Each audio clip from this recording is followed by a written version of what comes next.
അള്ളാഹുവിൻ്റെ അപാരമായ അനുഗ്രഹത്താൽ ഇന്ത്യയിലെ മുസ്ലിം സമൂഹത്തെ സംബന്ധിച്ചിടത്തോളം അഭിമാനകരമായ ഒരു അസ്തിത്വം അവർക്കുണ്ട് എന്ന് ചരിത്രം സാക്ഷ്യം വഹിക്കുന്നുണ്ട്.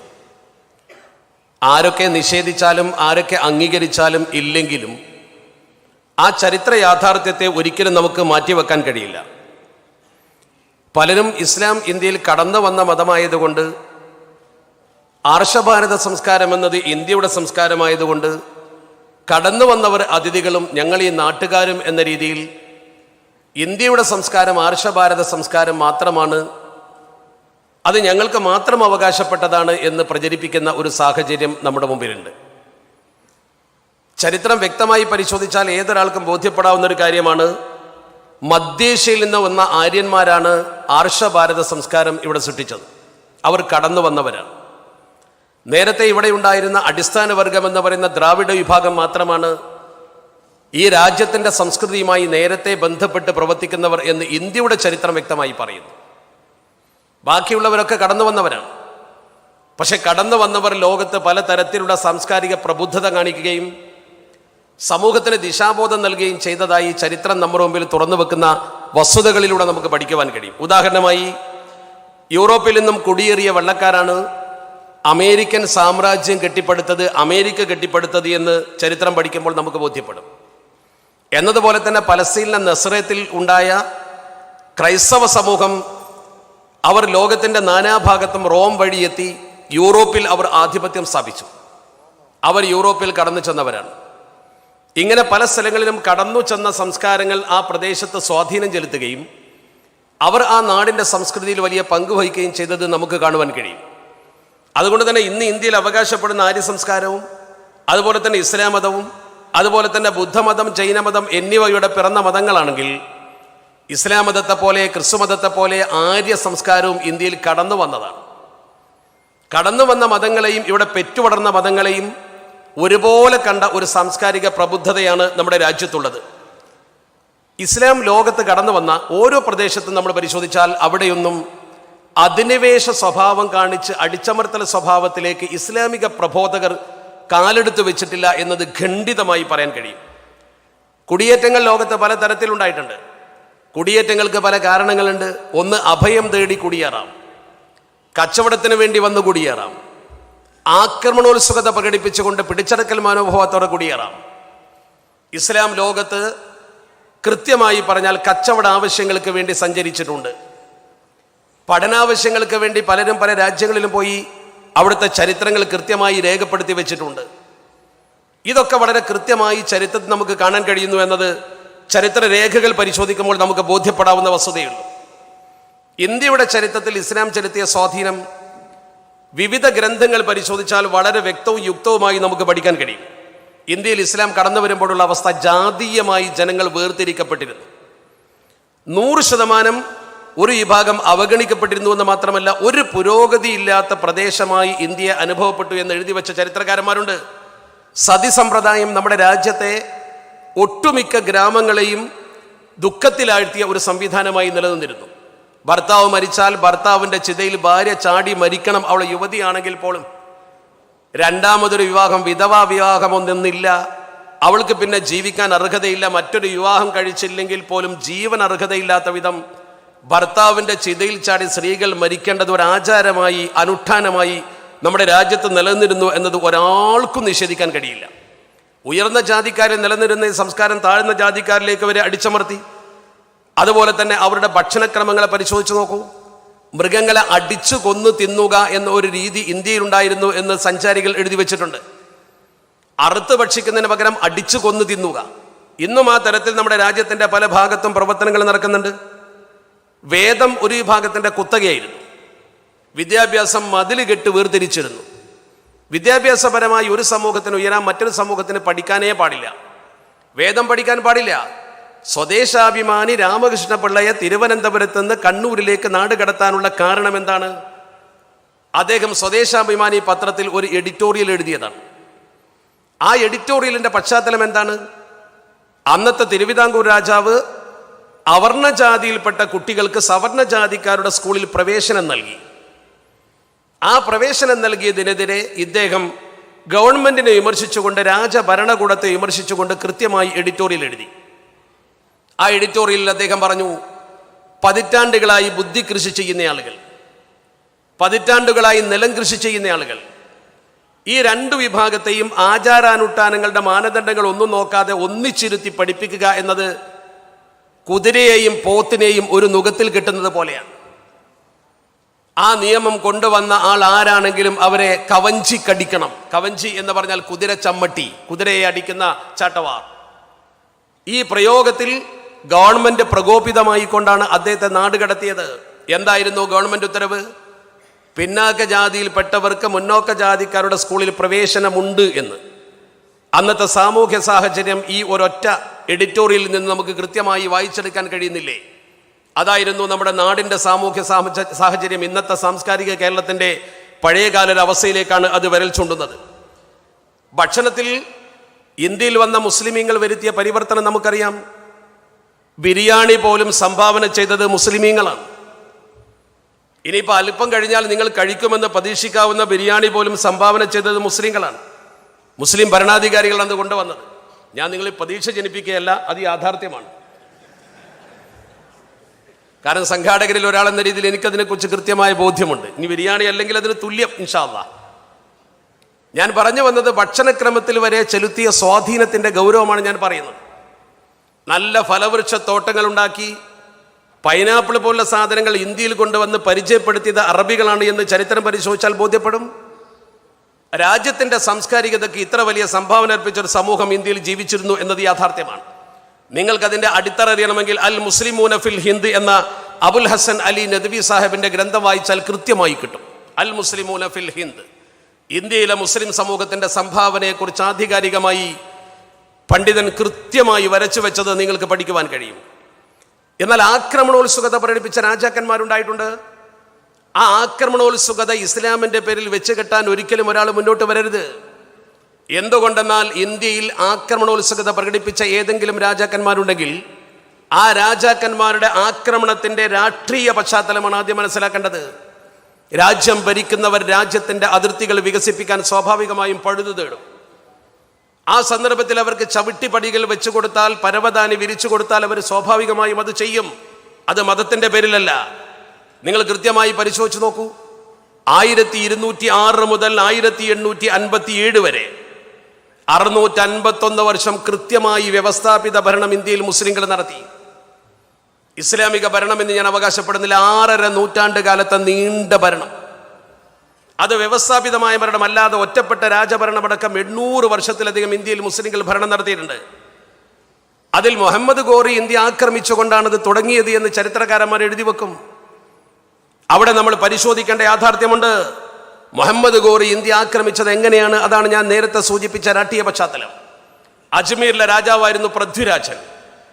പൃഥ്വിരാജൻ അജ്മീർ കേന്ദ്രീകരിച്ച് ഭരിക്കുന്ന സമയത്ത് പൃഥ്വിരാജന്റെ ഏറ്റവും വലിയ ശത്രുവായിരുന്നു രജപുത്ര രാജാവ് തന്നെയായ കനൗജിലെ ജയചന്ദ്ര രാജാവ്. കനൗജിലെ ജയചന്ദ്ര രാജാവും അജ്മീറിലെ പൃഥ്വിരാജനും തമ്മിൽ ശത്രുക്കളായിരുന്നു.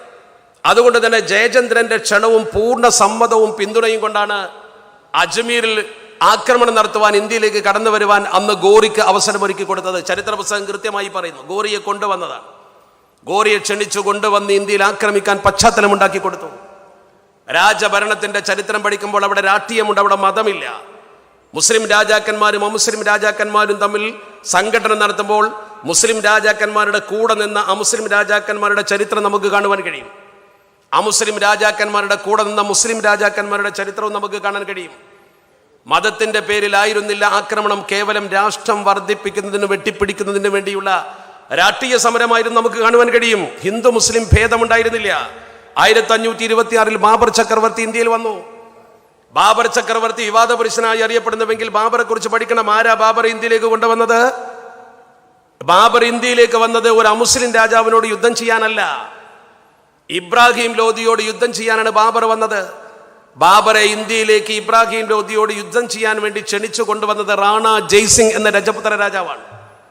രജപുത്ര രാജാവായ ഹിന്ദു രാജാവായ റാണ ജയ്സിംഗും ബാബറും ഒരുമിച്ച് നിന്നുകൊണ്ട് പാനിപ്പത്ത് യുദ്ധത്തിൽ പൊരുതി. അങ്ങനെയായിരുന്നു നമ്മുടെ രാജ്യത്ത് അതിശക്തമായ ആക്രമണത്തിലൂടെ ഇബ്രാഹിം ലോധിയെ പരാജയപ്പെടുത്തിക്കൊണ്ട് ബാബർ ഇന്ത്യയിൽ അസ്തിത്വം ഉറപ്പിച്ചത്. അതുകൊണ്ട് തന്നെ ഇന്ത്യയുടെ രാഷ്ട്രീയ ഭൂപടത്തിൽ മാറിമറിഞ്ഞ സമരങ്ങളും യുദ്ധങ്ങളും നടന്നതിൻ്റെ യഥാർത്ഥമായ ഒരു പഠനം നമ്മൾ നടത്തിയാൽ കൃത്യമായി ബോധ്യപ്പെടുന്നൊരു സംഗതി, അവിടെയൊന്നും മതപരമായ ചേരിതിരിവുകളല്ല, മറിച്ച് രാഷ്ട്രീയപരമായ വ്യക്തി താല്പര്യപരമായ രാഷ്ട്ര സംബന്ധിയായ സമരങ്ങളായിരുന്നു എന്ന് കാണാൻ കഴിയും. യുദ്ധത്തിന്റെ കെടുതികൾ പരിശോധിച്ചാലോ നേരത്തെയും ഉണ്ടായിട്ടുണ്ട് ലോകത്ത്.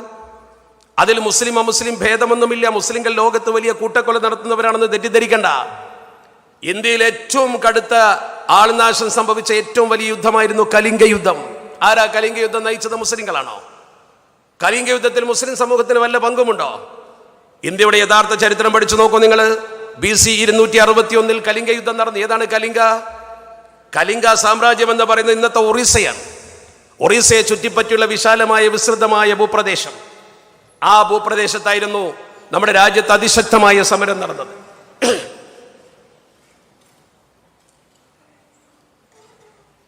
ആ സമരം നടക്കുന്ന കാലഘട്ടത്തിൽ അന്ന് ഇന്ത്യ ഭരിക്കുന്ന രാജാവ് അഥവാ ഇന്ത്യയിൽ മൗര്യ സാമ്രാജ്യമാണ്.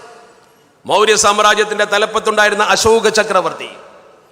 അശോക ചക്രവർത്തിയാണ് ആ യുദ്ധത്തിന് നേതൃത്വം കൊടുത്തത് 60,000 കാലാൾപ്പടയെ കൊണ്ട്. ആനകളും അമ്പാരിയുമായി യുദ്ധത്തിന് വന്ന് ശക്തമായി യുദ്ധം ചെയ്ത് ആ സമൂഹം ചെയ്ത യുദ്ധത്തിൽ ശരിക്കും അന്ന് അപകടകരമായ ആക്രമണം അടിച്ചുവിട്ടതിന്റെ പശ്ചാത്തലത്തിൽ സംഭവിച്ചത് 1,00,000 മരണമാണ്. 1,00,000 ആളുകൾ മരിച്ചു. ഇന്ത്യയിൽ 1,00,000 ആളുകൾ കൃത്യമായി ചരിത്രം പറയുന്നു. 1.5 ലക്ഷത്തോളം ആളുകൾക്ക് പരിക്കേറ്റു. മാത്രമല്ല 10,000 സൈനികർ മരണപ്പെട്ടു. 10,000 സൈനികർ, ബാക്കി സിവിലിയന്മാരും. ചരിത്രകാരന്മാർ അതേക്കുറിച്ച് എഴുതി, ദയാനദി ചുവന്നൊഴുകിയ നാളുകൾ എന്നാണ് എഴുതിയത്. ആളുകളുടെ കബന്ധങ്ങൾ കൊണ്ട് സമൂഹം ചിത്രം വരച്ചുവെന്ന് മാത്രമല്ല, രക്തമൊഴുകിയിട്ടൊരു നദി ചുവന്നുപോയി. അതിൽ മുസ്ലിം സമൂഹത്തിനൊരു പങ്കുമില്ല. അശോക ചക്രവർത്തി എന്ന് പറയുന്ന മനുഷ്യൻ, അദ്ദേഹത്തിന്റെ പേര് തന്നെ അശോകൻ എന്നാണ്. ദുഃഖമില്ലാത്തവൻ. ദുഃഖമില്ലാത്തവൻ എന്നാണ് ആ വാക്കിന്റെ അർത്ഥം. ശോകമില്ലാത്തവനാണ് അശോകൻ. അദ്ദേഹം ആ ഒരൊറ്റ സംഗതിയിൽ നിന്നും മനഃപരിവർത്തനത്തിന് വിധേയനായി. ഇത്രയധികം ആളുകൾ, 1.5 ലക്ഷം ആളുകൾക്ക് പരുക്കും, 1 ലക്ഷം ആളുകൾക്ക് മരണവും, നിരവധി ആളുകൾക്ക് അപകടം സംഭവിച്ച കാഴ്ച കണ്ടുകൊണ്ട് ഏതൊരു മനുഷ്യന്റെയും മനസ്സിൽ മനസാക്ഷി ഉണ്ടെങ്കിൽ പരിവർത്തനം വരുമെന്ന പോലെ അയാൾ ഇരുന്ന് ചിന്തിച്ചു, ഞാൻ ഈ അക്രമത്തിന് കാരണമായല്ലോ. അയാൾ അതോടുകൂടി ബുദ്ധമതം സ്വീകരിച്ചു. ബുദ്ധമതം സ്വീകരിച്ചുകൊണ്ട് അദ്ദേഹം തപസ്സിന് പോയി എന്ന് മാത്രമല്ല, എല്ലാ ആക്രമണോത്സുകതയിൽ നിന്നും പിന്മാറി ഒരു പ്രത്യേക ആത്മീയ മേഖലയിലേക്ക് മടങ്ങി. അതിൻ്റെ ഓർമ്മക്കാണ്, സത്യത്തിൻ്റെയും സമാധാനത്തിൻ്റെയും ഓർമ്മക്കാണ് ഇന്ത്യ മഹാരാജ്യം അശോക സ്തംഭത്തിലെ അശോക ചക്രം സ്വീകരിച്ചുകൊണ്ട് 21 ആരക്കാലുകൾ നീലനിരത്തിൽ നമ്മുടെ ദേശീയ പതാകയിൽ വെച്ച് കെട്ടിയിട്ടുള്ളത്. നിങ്ങൾ പഠിക്കണം.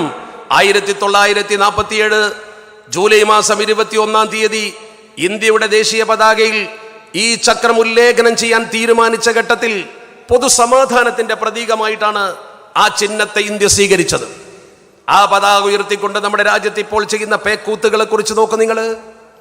അത് വെച്ചുകൊണ്ട് ഇന്ത്യയിലെ ഭരണകൂടം ചെയ്യുന്ന പ്രവർത്തനങ്ങൾ പരിശോധിക്കൂ നിങ്ങൾ. ഒരടിസ്ഥാന സമൂഹത്തിന്റെ ഉദ്ധാനത്തെ തകർത്തെറിയുന്നതിന് വേണ്ടിയുള്ള പ്രവർത്തനങ്ങളും നിയമങ്ങളും കൊണ്ടുവന്നുകൊണ്ട് പൗരത്വ നിയമത്തിലൂടെ പുറത്താക്കാൻ നോക്കുകയും അതിലപ്പുറം ഈ സമൂഹത്തിന്റെ അവകാശങ്ങൾക്ക് എങ്ങനെയാണ് തടസ്സം നിൽക്കുക എന്ന് ഗവേഷണം നടത്തുകയും ചെയ്യുന്ന സാഹചര്യത്തിലേക്ക് ഇന്ത്യ എത്തിയിരിക്കുന്നു എന്നത് കാലിക ചലനങ്ങളിലൂടെ കൃത്യമായി പരിശോധിച്ചാൽ നമുക്ക് ബോധ്യപ്പെടുമല്ലോ.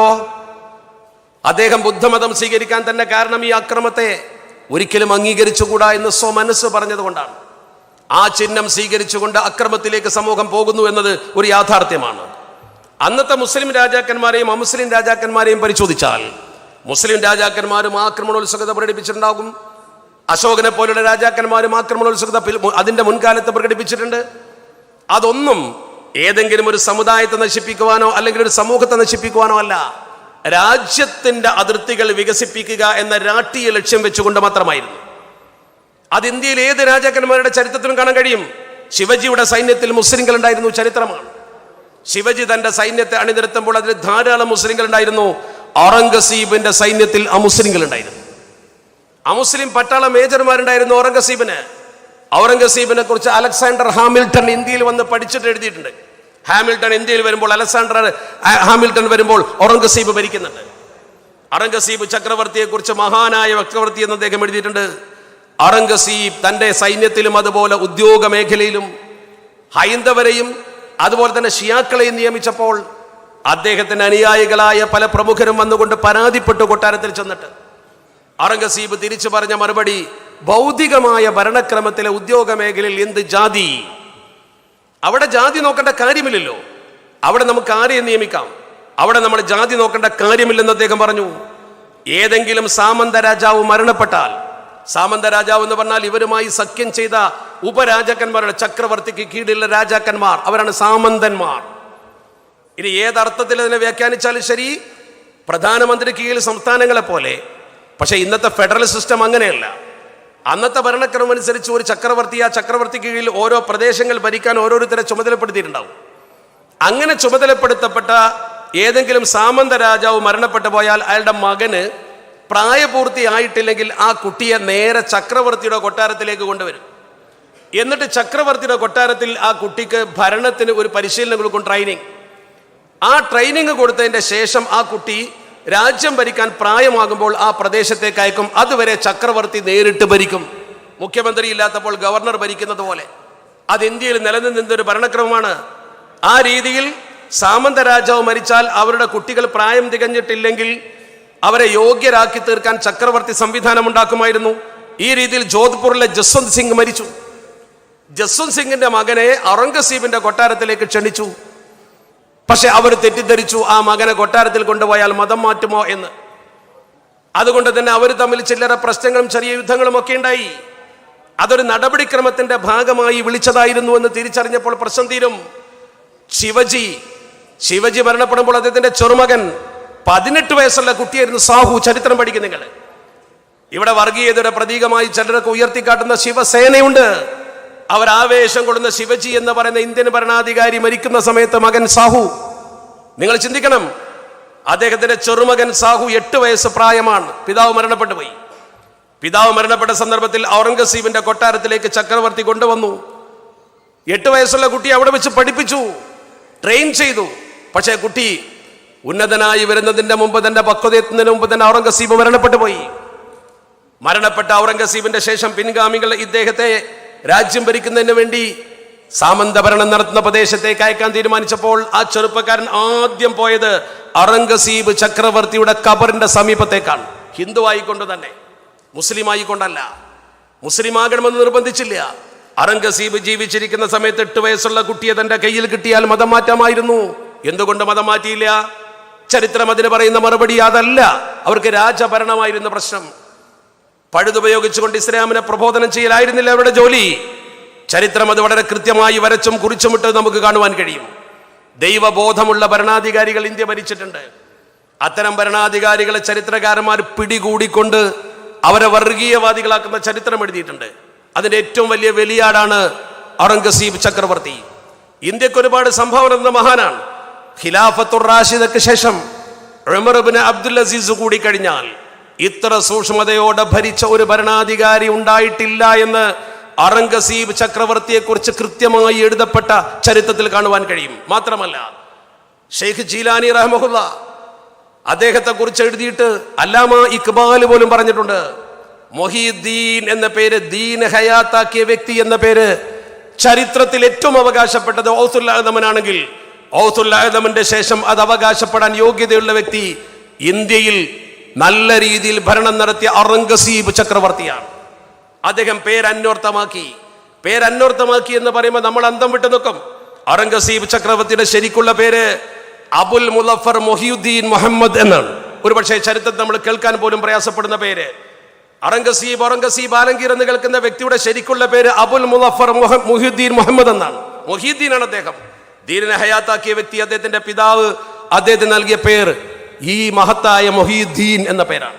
അതുകൊണ്ട് തന്നെ അല്ലാമ ഇഖ്ബാൽ പറഞ്ഞു, അദ്ദേഹമാണ് ഇന്ത്യയിൽ ഇസ്ലാമിക പ്രബോധനത്തിനെന്ന് മാത്രമല്ല, രാജഭരണത്തിനെന്ന് മാത്രമല്ല, ജനങ്ങളുമായി ഇടപഴകുന്ന ഏത് വിഷയത്തിനും 100% സൂക്ഷ്മത പുലർത്തി. ആരെയും വേദനിപ്പിച്ചിട്ടില്ല. ഹൈന്ദവ സഹോദരങ്ങളോട് കൃത്യമായി വളരെ മനോഹരമായി അദ്ദേഹം പെരുമാറിയെന്ന് അലക്സാണ്ടർ ഹാമിൽട്ടൺ വരെ കൃത്യമായി രേഖപ്പെടുത്തി വെച്ചിട്ടുണ്ട്. അവരൊക്കെ ഇന്ത്യക്ക് നൽകിയ സംഭാവനകൾ വളരെ വലുതാണ്. അത് ഇന്ത്യയിൽ നിലനിൽക്കുന്നുണ്ടല്ലോ. ഇന്ന് നിങ്ങളൊന്ന് പരിശോധിച്ച് നോക്കൂ. നമ്മുടെ രാജ്യത്തിന്റെ സുപ്രീം കോടതിയിലേക്ക് നോക്കൂ. സുപ്രീം കോടതിയുടെ പടം ഇന്നും പത്രത്തിലുണ്ട്. അതിന്റെ താഴികക്കുടം നല്ല മനോഹരമായ ഒരു കുംഭഗോപുരം, പേർഷ്യൻ കല പോലെ.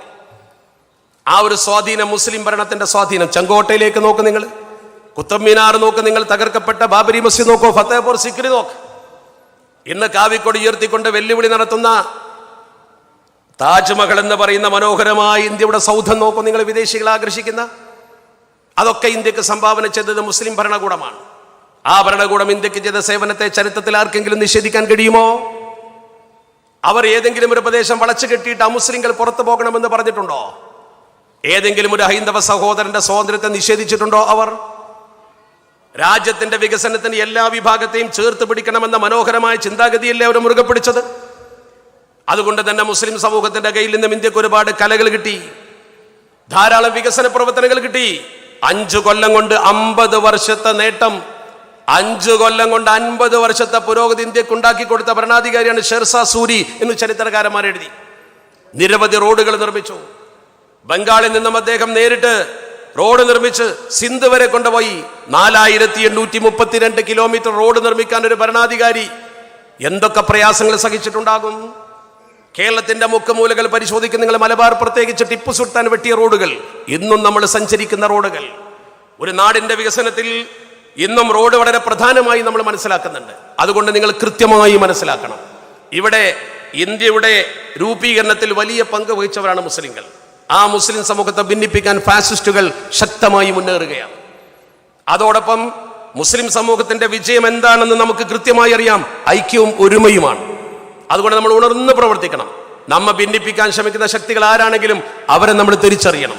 സമത്വ കേരള ജംഇയ്യത്തുൽ ഉലമ കേരള മുസ്ലിങ്ങൾക്ക് ആധികാരികമായി നേതൃത്വം കൊടുത്ത് അവർക്ക് മതബോധമുണ്ടാക്കി, ആ മതബോധത്തിലൂടെ അവരെ പ്രബുദ്ധരാക്കിയ രാഷ്ട്രീയ സംവിധാനം, അതുപോലെ തന്നെ മതബോധത്തിലൂടെ അവരെ ഉയർത്തിക്കൊണ്ടുവന്ന മതസംവിധാനം, ഇതൊക്കെ കേരളീയ മുസ്ലിം ഉമ്മത്തിന്റെ ഏറ്റവും വലിയ സ്വത്താണ്. എല്ലാത്തിന്റെയും അടിത്തറ മതബോധമാണ്.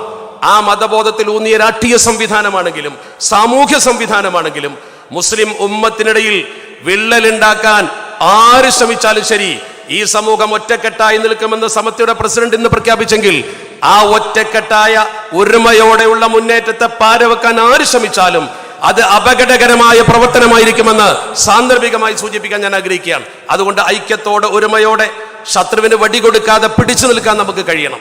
ലോക മുസ്ലിം ചരിത്രത്തിൽ നമ്മൾ ഭിന്നിച്ച് വിള്ളലുണ്ടാക്കിയപ്പോൾ അതിലൂടെ ശത്രു മുതലെടുത്ത ചരിത്രമുണ്ട്. അതിനൊരിക്കലും അവസരം കൊടുക്കരുത്, പ്രബുദ്ധത കാണിക്കണം. അതാണ് മുസ്ലിം ഉമ്മത്തിന്റെ ഏറ്റവും വലിയ ബാധ്യതയും കടമയും എന്ന് തിരിച്ചറിഞ്ഞുകൊണ്ട് സമത്വ എന്ന മഹാപ്രസ്ഥാനം കേരളത്തിന് നൽകിയ വലിയ സംഭാവനയുടെ ഭാഗമാണ് ഈ വലിയ സദസ്സും അതുപോലുള്ള ദീനി സ്ഥാപനങ്ങളും ദീനി പ്രബോധന പ്രവർത്തനങ്ങളും ദീനി മേഖലകളും. അത് നിലനിർത്താൻ അള്ളാഹു സഹായിക്കട്ടെ എന്ന് മാത്രം പ്രാർത്ഥിച്ചുകൊണ്ട്, അനുബന്ധ പരിപാടികൾ ഉള്ളതുകൊണ്ട് ഈ പരിപാടിയുടെ ക്രമീകൃതമായ പ്രവർത്തനത്തിലേക്ക് വഴിയൊരുക്കിക്കൊണ്ട് ഞാൻ എൻ്റെ വാക്കുകൾ അവസാനിപ്പിക്കുന്നു. വആഖിറു ദഅ്വാനാ അനിൽ ഹംദുലില്ലാഹി റബ്ബിൽ ആലമീൻ. അസ്സലാമു അലൈക്കും വറഹ്മത്തുള്ളാഹി വബറകാതുഹു.